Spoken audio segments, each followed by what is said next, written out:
अस्सलामुअलैकुम जी। अज 20 मई 2025 की वीडियो बरोज जनाब मंगल जे तुसा वेख रहे हो यूट्यूब चैनल मुजतबा गोट फार्म लुडन। गुजारिश करांगा जनाब जेडे नवे दोस्त ने इस चैनल ते अगर अभी तक उन्हें इस चैनल मुजतबा गोट फार्म लुडन को सबसक्राइब नहीं किया सबसक्राइब कर लो, नाल घंटी भी दबाओ ताकि हर नवी आने वाली वीडियो का नोटिफिकेशन सब तो पहले तुहाडे तक पहुँचता रहे।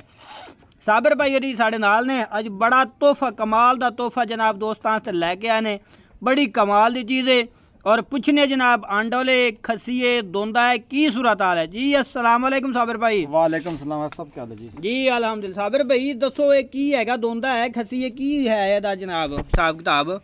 ये जी ब्रीडर बकरा है पे, ब्रीडर क्वालिटी का बकरा है पे, अच्छा बकरा है पिया, यानी कि आंडा लेगा आंडा ले पिया, बकरियां आले हाँ जी खरीदे माशाल्लाह। जालरी भी चंगी है पे, नक नकौड़ा भी चंगा है, पुछल भी सीधा रखदा है। क्या बात है, 37 इंच दी हाइट पई है, जबरदस्त हो गया। ते माशाल्लाह आज ब्राह्म वास्ते तोहफा दे रही हैं। वाइट आंख दे विच पे, लंबे कन्ना दे विच पे, सिंग किवें ने दे? सिंग छोटे छोटे चिपटे सिंग, चिपटे सिंग मुदा फुल ब्रीडर क्वालिटी दे विच, मोटे पैरां दे विच, मोटे पैरां दे विच जालर वाला पठोरा पिया जेड़ा कहंदे ने, जेड़ा भाई कहंदा ब्रीडिंग वास्ते पठोरा सानू चाहिदा है। हां जी, ते ए पठोरा रखन क्या ने शौकीन हजरात राब्ता करें, शौकीन हजरात राब्ता बकरियां करें, वाले हैं? बकरियां वाले। अगर कोई अगले साल वास्ते पाले कुर्बानी वास्ते की मशवरा दोगे?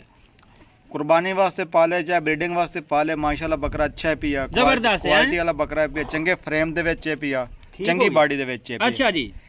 ते जेड़ा भाई लवेगा याद करेगा कि साबिर भाई को बकरा खरीदा है। नंबर दसो, नंबर 0312 हाँ जी हाँ जी 1692 037 व्हाट्सएप नंबर ही है, लोकल नंबर ही है। ठीक हो लोकेशन गया। लोकेशन लुडन शहर जिला विहाड़ी। शिरू च पट्टी जनाब चलती पई है, लोकेशन दी डिटेल सारी हाई पई सही होगी। हाँ जी, ते ब्राह्म वास्ते तोहफा लेके आए हैं। साबिर भाई ये अपने फार्म दा है या बाहरों किधर खरीदा है, किसी डेरे तो? ये किसी डेरे तो खरीदा है पिया, अच्छा, ते उन्हें बड़े शौक नाल रखोया सी, ते तुहानू किवें दा शौक लग गया? तुस तो कुर्बानी वाले बकरे लै रहे हो। बस गए अच्छा लगा है तो ले लिया है। हां ए गल होई, चंगी शायद जेडी दिल नू लगे वो ले लेने हैं। हाँ उन्हें क्या अस बकरियां क्रॉस करा लेने इस कोलों, अच्छा हुण बेचने हैं ते हुण असीं इन्हें बेचना ते है। तुसां भी अज शौक पूरा करा रहे हो दोस्तां नू। मैं भी फिर क्या आन दे यार, क्या बातां ने ये जनाब तुहाडी मुहब्बतां ने अपने व्यूअरां वास्ते अपने दोस्तां वास्ते चंगियां बाकी शायां लेके माशाल्लाह तोहफे पे जेड़ा भाई लेगा याद करेगा। वाकई वाकई साबिर भाई की डिमांड करोगे दी? डिमांड 1,30,000 है। 1,30,000। हाँ जी, साबिर भाई देना किन्ने दा? 1,25 हो जाएगा। नहीं मोहब्बत वाला रेट दस एक जिवें अगे कुर्बानी वाले बकरे देंदा पिया ना। 1,20 दा फाइनल है पिया, 1,20 दा फाइनल हैगा। 1,20 दा फाइनल है? हाँ जी पक्की गल, पक्की गल है। अजं तो माशाल्लाह 37 इंच कद, जब और कद करेगा 37 इंच टेप मारी है, इंची टेप मारेगा। 37 इंच अगर कोई कहेगा भाई इंची टेप मार के दिखा, इंची टेप वीडियो कॉल ते वेख लेगा, वीडियो कॉल ते इंची टेप मार के दिखावांगे। ठीक हो गया साबिर हाँ भाई। जी। लो जी टोर फेर के जनाब दिखा रहे ने